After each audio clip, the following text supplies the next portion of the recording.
In today's video, I'm going to show you how to install the ChatGPT app on an Android phone.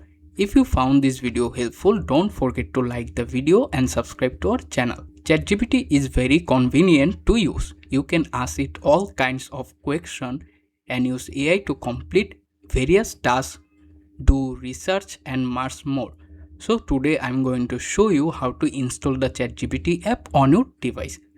For this, you will need an internet connection on your phone. You can use either Wi-Fi or mobile data.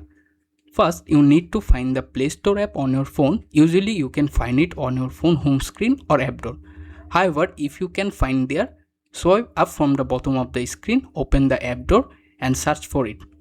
Once you open the Play Store, tap on the search bar at the bottom or top, then type ChatGPT and search for it.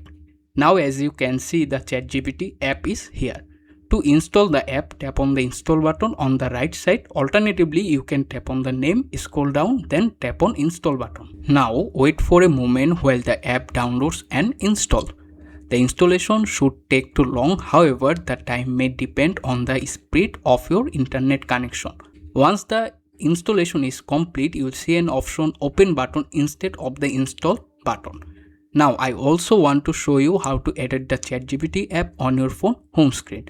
To do this, swipe up from the bottom of the screen to open the app door, then swipe left or right to find the ChatGPT app. You can also use the search bar option at the top or bottom to find app quickly. Now here you can see the ChatGPT app. Press and hold the app icon for a moment, then tap on the add to home option. Now you can open the ChatGPT app and log into your account or create a new account to start using it. Thanks for watching.